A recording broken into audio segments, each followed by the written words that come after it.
For over 1,000 years, there was one church in Western Europe. One pope, one authority, one interpretation of God's will.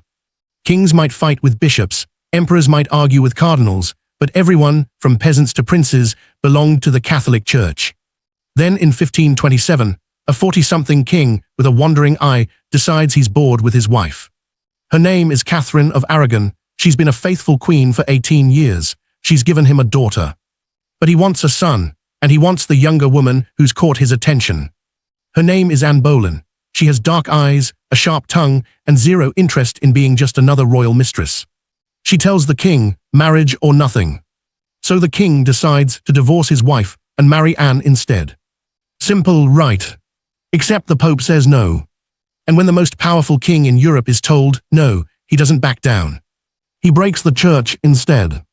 By 1534, England has split from Rome. 1,000 years of religious unity is shattered, and the Protestant Reformation, already brewing in Germany, explodes across Europe. Millions will die in the religious wars that follow. All because Henry VIII wanted to sleep with Anne Boleyn. This is the story of how one man's desire destroyed the unity of Western Christianity and changed the world forever. In the beginning, the church was one. After the Great Schism of 1054, Western Europe was united under the Roman Catholic Church. The Pope in Rome was Christ's representative on earth. Everyone, kings, nobles, peasants, answered to the same spiritual authority. Sure, there were reform movements, protests against corruption, calls for change. But these were movements within the church, trying to fix it from the inside. No one seriously imagined a Europe where multiple churches existed, where Christians might follow different doctrines, where the Pope's authority could simply be rejected. That was unthinkable. Until Henry VIII made it inevitable. Let's be clear about who Henry VIII was in 1527. He's not the grotesque, bloated tyrant from the portraits. That comes later. At 36, he's athletic, charismatic, well-educated. He writes music. He debates theology. He's called Defender of the Faith by the Pope for writing a book attacking Martin Luther's heresies. Henry VIII loves the Catholic Church. He sees himself as its champion. And he's been married to Catherine of Aragon since 1509, 18 years. Catherine is Spanish royalty, daughter of Ferdinand and Isabella, deeply religious, intelligent, popular with the English people. She's also Henry's brother's widow. Henry's older brother Arthur married Catherine first, but died months later. To keep the Spanish alliance, Henry married his brother's widow, which required a papal dispensation, special permission, because the Bible forbids marrying your brother's wife. Pope Julius II granted that dispensation in 1509, no problem. But now, 18 years later, Henry has a problem. Catherine has given him one surviving child, Princess Mary. No sons, and in Henry's mind, England needs a male heir. The country has never successfully been ruled by a queen. The Wars of the Roses, brutal civil wars, happened partly because of succession disputes. Henry is obsessed with securing the Tudor dynasty. He needs a son. And he's convinced God is punishing him for marrying his brother's widow. He reads Leviticus 20:21. If a man takes his brother's wife, it is impurity, they shall be childless. Well, he's not technically childless, but no sons, close enough. Henry decides his marriage to Catherine was never valid, that papal dispensation was wrong. God is clearly displeased. He needs an annulment. Here, where Anne Boleyn enters the story. She's in her mid-20s, a lady-in-waiting at court, not classically beautiful but magnetic. Dark hair, long neck, sharp wit. She's been educated in France, sophisticated, cultured, dangerous. Henry has had mistresses before. Anne's own sister, Mary Boleyn, was one of them. But Anne refuses to be a mistress. When Henry pursues her, she plays the game brilliantly. She flirts, she teases, she keeps him at arm's length. She writes him letters that are intimate but not explicit. She lets him hope but doesn't give in. And she makes her terms clear. She'll only sleep with him if she's his wife. This drives Henry wild. He's the king. He's used to getting what he wants. But Anne holds firm, marriage or nothing. So Henry decides, fine, I'll divorce Catherine and marry Anne. He genuinely believes the Pope will grant an annulment.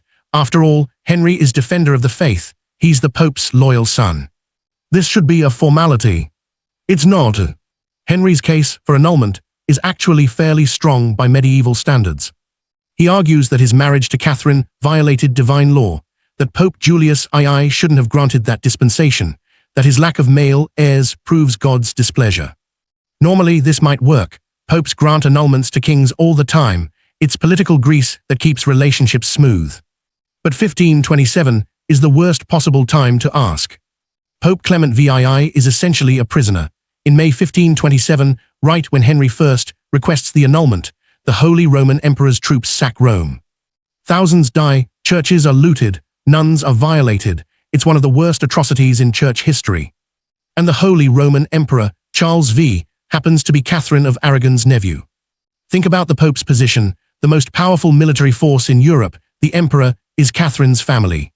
If the Pope annuls Catherine's marriage, he insults the Emperor. The Emperor might attack again, or abandon the Church, or support Protestant heretics. The Pope cannot afford to anger Charles V. So he stalls, he appoints commissions, he requests more evidence, he delays and delays and delays. Henry grows furious. This is where Thomas Cranmer and Thomas Cromwell enter the picture. Cranmer is a Cambridge theologian who suggests a radical idea. Why does Henry need the Pope's permission? Why can't English clergy decide English marriage law?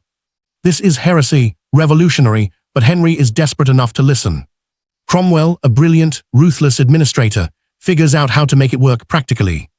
Between them, they architect the break with Rome. In 1531, Henry declares himself supreme head of the Church in England.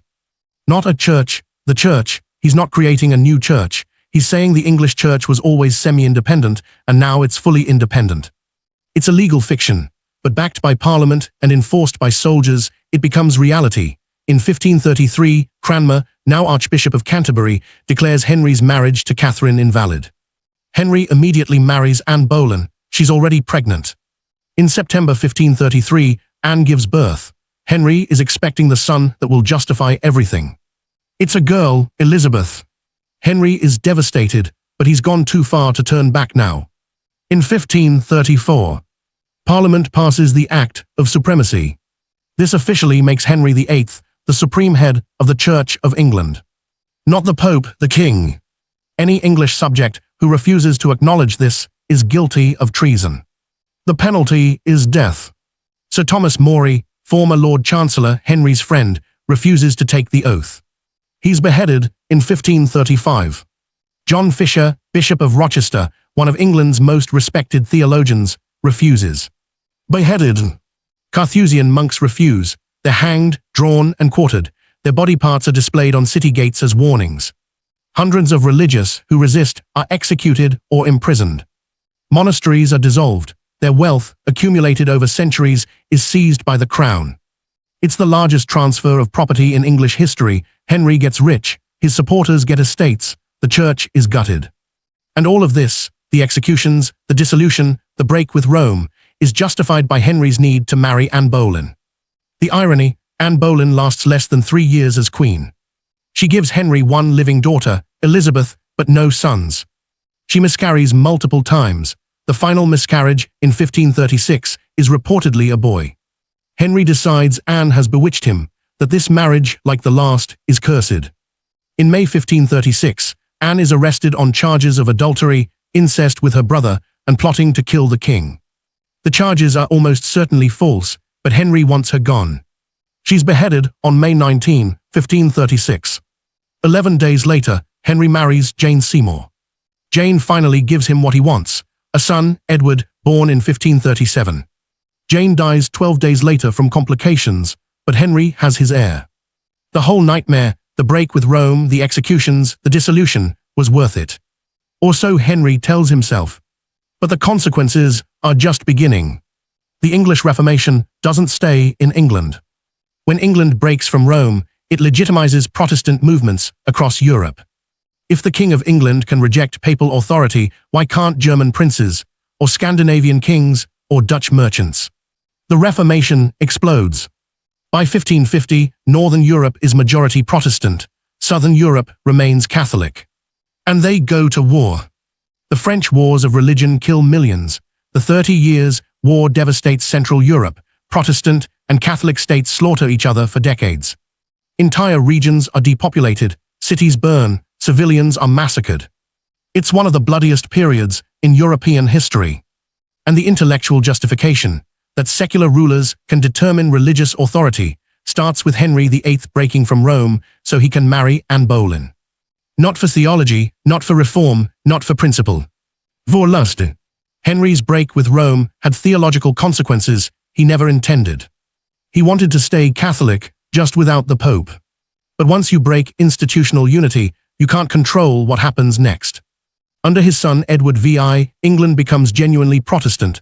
Latin Mass is abolished. Priests can marry. Saints' images are destroyed. Under his daughter Mary I, England violently returns to Catholicism. Protestants are burned at the stake. She's called Bloody Mary. Under his daughter Elizabeth I, England settles into a Protestant identity but keeps some Catholic traditions. The Anglican Church is born. None of this was Henry's plan. He just wanted to remarry. But he shattered a 1,000-year-old unity, and once broken, it couldn't be repaired. The Catholic Church loses Northern Europe permanently. The Pope loses England, Scotland, parts of Germany, Scandinavia, the Netherlands. The Universal Church becomes the Roman Catholic Church, one faction among many. Christianity fractures into Catholics, Lutherans, Calvinists, Anglicans, Anabaptists, and dozens of other sects. They spend the next 2 centuries killing each other. And it all traces back to 1527, to Henry VIII wanting a divorce, to Anne Boleyn saying she wouldn't be a mistress, to one man's desire and one woman's ambition colliding with 1,000 years of institutional authority. There's a lesson here about unintended consequences. Henry VIII didn't want to create Protestantism, he wanted a son. He didn't want to destroy religious unity, he wanted a new wife. But personal desires, when you have absolute power, have cosmic consequences. The Protestant Reformation was already brewing. Martin Luther had nailed his theses to the church door in 1517. But England's break with Rome gave the Reformation political legitimacy and military power. Without Henry VIII, maybe the Reformation stays a theological dispute. Maybe the Catholic Church reforms from within. With Henry VIII, the break becomes irreversible. Anne Boleyn's daughter, Elizabeth I, becomes one of England's greatest monarchs. The Church of England becomes a lasting institution. The English language Bible transforms literature and democracy. Protestant work ethic helps drive capitalism and the scientific revolution. So maybe something good came from it all. Or maybe it's just how we justify catastrophe in retrospect. Today, there are over 30,000 Christian denominations worldwide. Catholic, Orthodox, Protestant, Evangelical, Pentecostal, Baptist, Methodist, Lutheran, Presbyterian, Anglican, and thousands more. They can all trace their separation back through centuries of splits and schisms. But one of the biggest splits, the break between Catholic and Protestant Europe, happened because Henry VIII wanted to sleep with Anne Boleyn. Not because of theology, not because of corruption, not because of principle. Because of desire. Next time someone tells you the Reformation was about religion, remember, it started because a king was bored with his wife and obsessed with a younger woman. The church that had united Western Europe for 1,000 years split in half. Millions died in the wars that followed. All because one man couldn't take no for an answer. In the end, Henry VIII married 6 times. Catherine of Aragon divorced, Anne Boleyn beheaded, Jane Seymour died, Anne of Cleves divorced, Catherine Howard beheaded, Catherine Parr survived. He got his son, Edward VI. The boy died at 15. He got 2 daughters, Mary and Elizabeth. They inherited the chaos he created. And he got his place in history. Not as defender of the faith, but as the king whose lust shattered Christianity. Not bad for a boy who just wanted a divorce. If you want more stories about how personal obsessions changed world history, make sure to subscribe. Sometimes, the biggest historical events start with the smallest human desires. Thanks for watching. I'll see you in the next one.